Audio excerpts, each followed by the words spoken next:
Hello, and welcome back to Dan's Card Corner.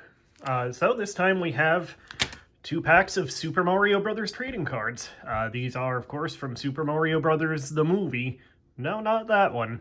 These are from the first movie from 1993, which is actually still not accurate, because there was the anime movie from, I want to say 89. It was several years before the Bob Hoskins, John Leguizamo live-action one, but there was a Japan-only anime movie, Super Mario Brothers: The Great Mission to Rescue Princess Peach, which was more or less just a straight retelling of the plot of the first game. That never came out in America, and apparently it was never released on video, even in Japan, or at least wasn't for a long time. Something of that nature. It was rare. Nowadays you can find it on YouTube, and it's worth seeing. It's, I wouldn't say anything great, but as a straight-up adaptation of the first game, it's actually pretty decent, and well worth seeing. The animation's kind of cool. Luigi has a very weird color scheme in it for his outfit, so some things not quite codified yet, I guess, as far as the interpretation goes. But yeah, Super Mario Brothers, the 1993 movie, I remember it well. I was 10 years old at that point and been playing Mario for several years. But yeah, me and my best friend at the time, Sean, were so excited to see this thing when it came out. We went to see it in a theater in Hudson, New York. There were few, if any, other people in the theater, which in retrospect maybe should have been a sign. But even so, even though the theater was pretty much empty, we had to sit in the front row to see Super Mario Brothers, and I distinctly remember the feeling of spending like the first half of the movie trying to convince ourselves that this is awesome, and just kind of coming to the realization, I guess, eventually that it may not be as awesome as we're trying to make ourselves believe. It's definitely an interesting movie. I do have it on DVD, and I even bought the figures of Hoskins and Leguizamo's interpretations of Mario and Luigi to put with my little array of Super Mario figures that are on top of my NES game shelves in my game room. Yeah, it is an interesting movie. Very interesting backstory as to its creation, ranging from the fights between the directors and producers and the constant rewrites and the cast basically being drunk through most of it. But yeah, the behind the scenes is very interesting, and I would say it's a bad adaptation of Mario, but it's an interesting movie in its own right to watch, you know, as far as like a dystopian future movie kind of thing. And Bob Hoskins especially, I think, was pretty good casting as Mario, you know, as far as a British man being cast as an Italian-American plumber from Brooklyn can be. But yeah, it's an experience. If you haven't seen it, it's well worth seeing. I would say probably overall the DreamWorks one, the most recent Super Mario movie that made so much money, that is probably the best adaptation, and it's not without its faults. But that one, I did have fun watching the new one, you know, finding all the little Easter eggs and stuff. I wouldn't say Chris Pratt is one of the classic Mario voices. I also don't think he was that bad. He was just kind of there. Anyway, I guess we might as well open these up. So these are SkyBox, because great cards are hard to find. 8 trading cards per pack. 1993 SkyBox. Super Mario Brothers. Nothing too interesting on the package. Odds of finding limited edition holograms are 1 in 18 packs. Actually, there are chase cards. So we'll see if we find any of those. I don't think I actually had any of these cards as a kid. I do remember having a sticker album for Super Mario Brothers the movie. Who knows whatever happened to that, but I did have the sticker album, and I don't know if I completed it. I doubt I did, but I did have a decent number of the stickers in it. And is that really even a thing anymore, sticker albums? Yeah, I don't know. I feel like that's one of those things that just kind of disappeared and nobody noticed. Yeah, anyway, let's open these up, see if we find anything good.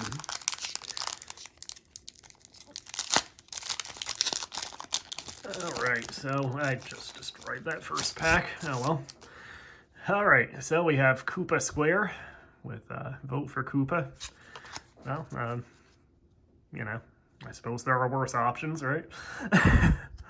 Anyway, so yeah, these are, you know, kind of, I would say the SkyBox cards are maybe secondary in terms of quality to, you know, Tops or Upper Deck or cards like those. These are, you know, slightly matte finish, fairly thin, flimsy cardboard. Not too bad, they're fine, but they don't feel like premium quality cards, I would say.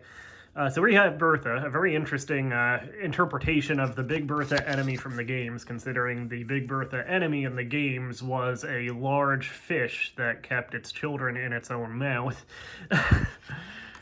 So yeah, it did take some liberties, to say the least, did the Super Mario Brothers movie. We have no more talk with Dennis Hopper as King Koopa once again, and I think we have a hologram under it. I think we hit gold.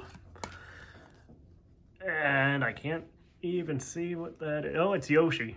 Yoshi to the rescue in hologram form. I'm not really getting a good angle on it. It might just be bad lighting right now, but oh yeah, there he is. There's Yoshi, who just kind of looked like a Jurassic Park raptor in this particular movie. Yeah, anyway, we got one of the chase cards there. I wonder how many holograms there are in total. A pull of the pendant. Remember that from the game. Oh, here we have characters with one of the Goombas. This actually looks like a concept drawing. And could they have made the Goombas any more opposite to how they were in the games? Basically, the Goombas in the game, they were basically all head with basically no body. Just, you know, two little stumpy legs sticking out. And the Goombas in the movie were like all body with just a tiny little head. Again, basically the exact opposite. With that said, I do like the idea of putting the like concept art cards in the set. That's kind of a neat touch for movie cards. A Strange New World. This is actually card number 1. I'm guessing that means the order of the cards goes like in story order. And strap on your belt, kid. That's actually a good one of Bob Hoskins there. Alright, so pack number 2. See if I can open this one without destroying the front of it, because I wouldn't mind hanging on to one of the wrappers, at least. I suppose I could just get a pair of scissors and cut it, but anyway.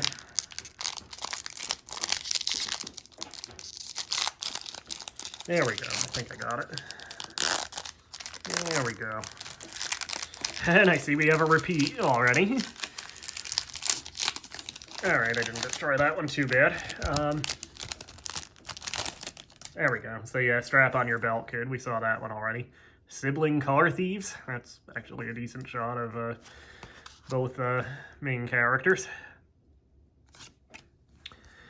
The Spike and Iggy rap with Fisher Stevens and who was the other guy? Yeah, anyway. The Secret Revealed. Oh yeah, I forgot about that part where the Mushroom King was literally just like a gross sentient ball of fungus. With Princess Daisy, they picked the wrong princess for the plot. I mean, not that it followed the plot of the game to begin with, but of course Daisy was actually the princess in Super Mario Land, not Super Mario Brothers. The Fungus Among Us. This might be the best image so far that we've seen, as far as, you know, just being representative, because here he has the actual red and blue jumpsuit that kind of stood in for the overalls. There's a pull of the pendant again. There's the Goomba, and yeah, half this pack is repeats basically. So yeah, I don't know how many are in the set, but we hit some bad luck just getting repeats, didn't we? Anyway, I would say this one is the pick of the pack, the packs, and you know, we have the hologram of Yoshi. Let me turn the lights on and see if we can get a little bit. Oh yeah, there we go. That helped. There we. Actually, it's a pretty good hologram effect now that I see it in decent lighting. Yeah, that's actually pretty good. So yeah, we did get one of the holos. I'll have to look up how many there were in the set. I would say this is the best picture as far as being representative of the movie. So yeah, those are my picks. But yeah, fun stuff, fun memories. I'll have to watch the movie again sometime because I haven't seen it in a number of years. But I do have it on I have a little shelf in my game room that has like the Super Mario Brothers movie, this one, and the new one. I think I have the set of Captain N, the box set of Captain N, the box set of the Super Mario Super Show DVDs, and there is actually a VHS from the Super Mario Super Show that I've had since I was a kid. I actually got it from the Scholastic Book Club in school, so that's on that shelf of like game videos. There's a few like Game Informer tip videos and the Nintendo Power VHS tapes they sent out for Donkey Kong Country, and I think I have the one for Star Fox 64. I might have the one for the Nintendo 64 console launch too. Yeah, there's a few others. What else do I have on that shelf? But yeah, I do have anyway the DVD of the '93 movie, and yeah, no, it is what it is. I'll have to watch it again because it's not a good movie, but it's, you know, there's some fun to be had with it, and it's an interesting story as to the making of it, like I said. So anyway, that's that Super Mario Brothers, the '93 movie, and of course now you have to qualify it by which one. But yeah, that's all I have. So hit like and subscribe, and we'll see you again for more Dan's Card Corner sometime soon.